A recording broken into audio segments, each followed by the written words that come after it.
What's up everyone? Today I'm going to be talking about how you can start making money online with your music from home, from your home studios without having to go out and do any live performances or anything like that. These are my 6 favourite methods for 2021 going into 2022 that I think you should be working on. These are methods that help me go from making music as a hobby in my spare time to now making it a full-time living from my music at home without doing any live music or anything like that. So yeah, I'm just going to break down each of the 6 different methods and then I'm going to talk about a few honourable mentions as well for areas that you could also look into. Quick disclaimer before I start the video, a lot of these methods do take time. There's no real quick fix for this sort of thing, especially if you want to start earning a steady income with multiple different income streams.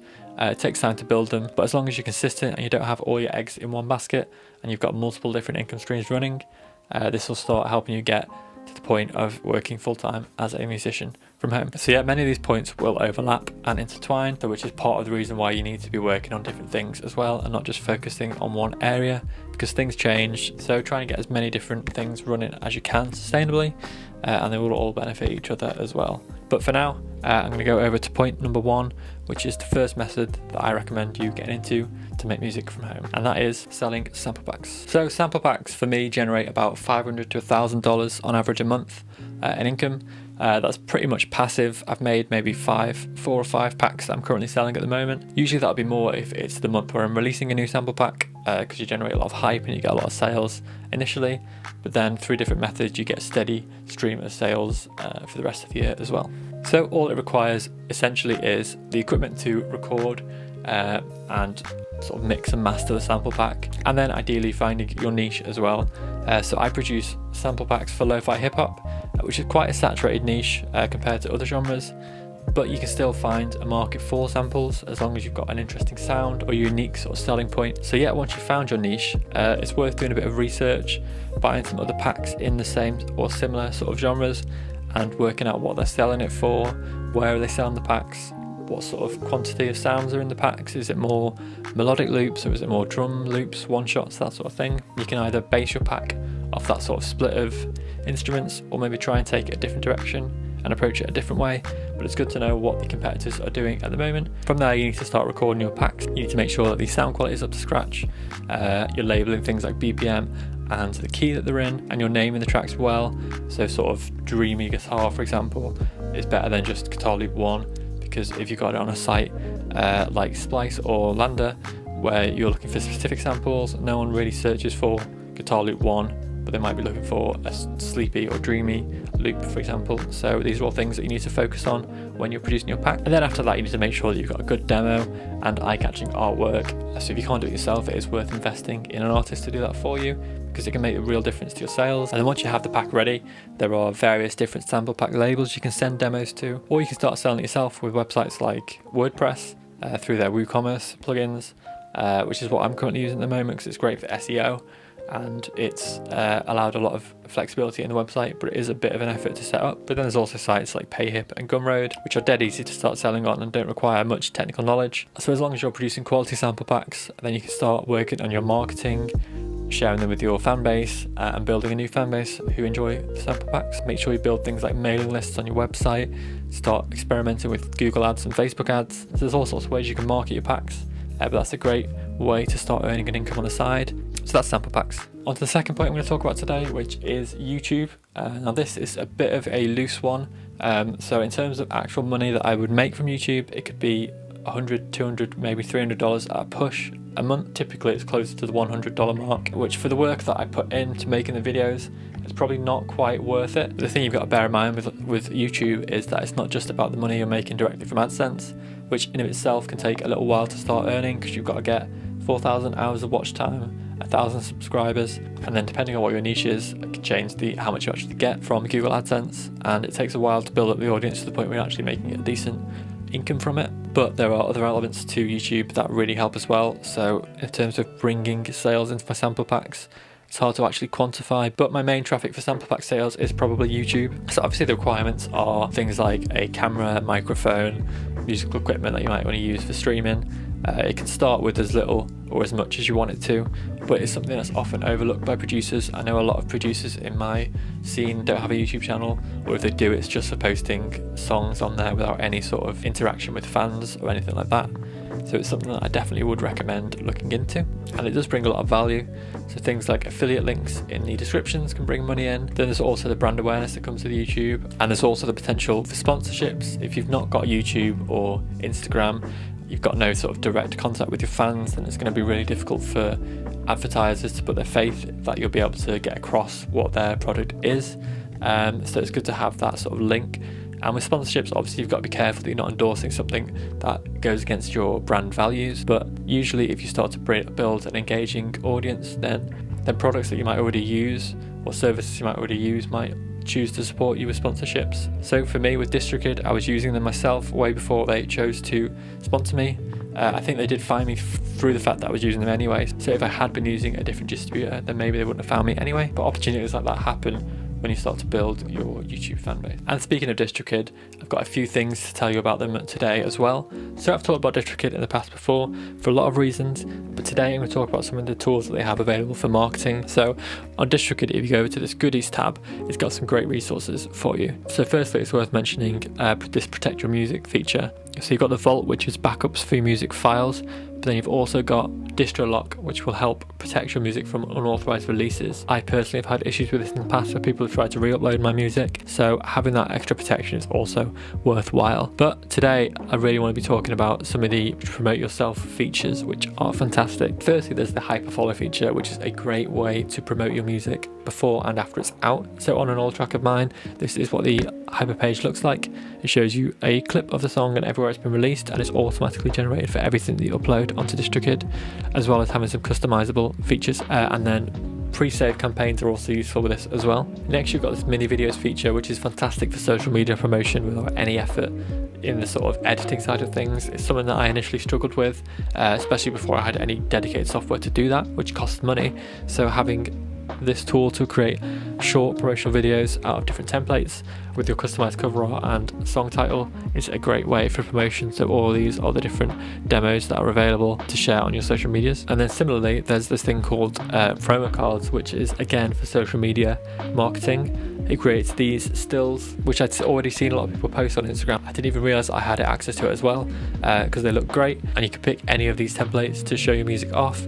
It just uploads it with your cover art as well as where it can be streamed, and it's just a great, quick and easy tool to use for some promotion online. So there's loads of ways you can grow your audience by using DistroKid, and these are just a handful of some of the great features that they offer. So if you haven't already joined, you can join via the link in the description down below for 7% off your first year, and I would highly recommend looking into what each individual plan offers. I personally go for the Musician Plus plan as I think it offers the most value and it has all the tools that I need.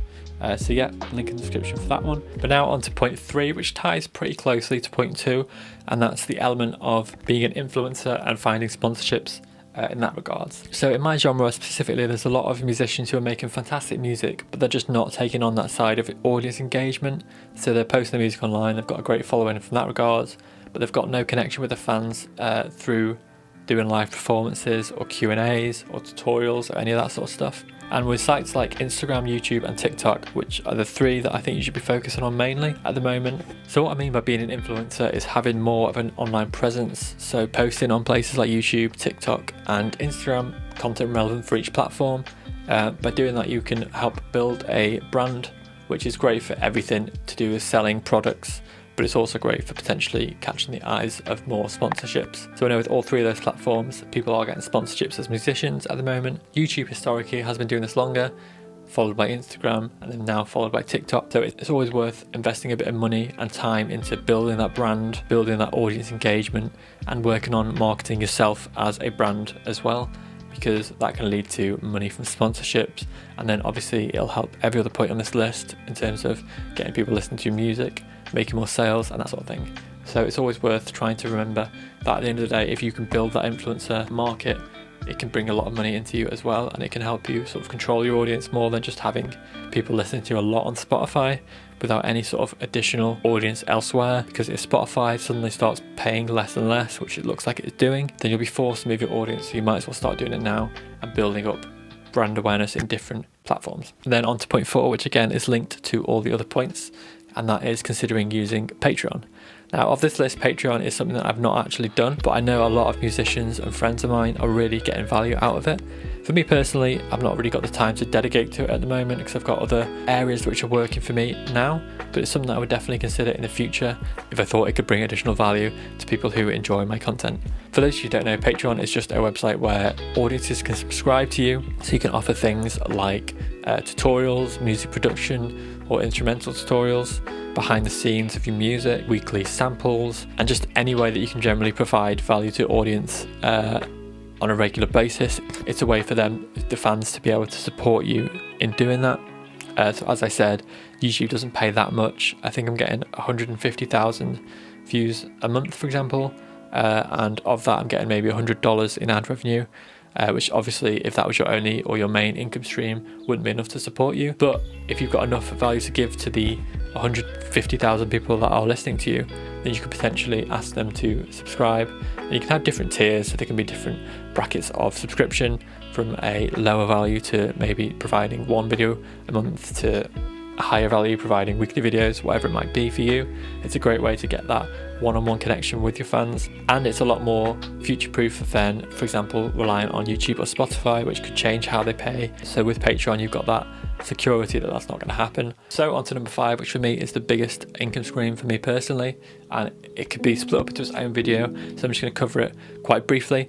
But it's the elements of streaming and royalties. So mainly it involves uploading your music to streaming sites like DistroKid offers the service to do, and potentially also getting royalties on things like radio and TV play, and then YouTube Content ID and things like that. So effectively all you have to do is sign up to a distributor, or alternatively use a label who will get your music onto sites like Spotify, Apple Music, Tidal, etc., and they'll collect the mechanical royalties for you. But then if you're getting a decent amount of streams, it's also worth considering signing up to a PRO, and also signing up to sites like Songtrust for publishing. So if beyond the mechanical royalties you get from your distributor, there's also publishing royalties, performance royalties, etc.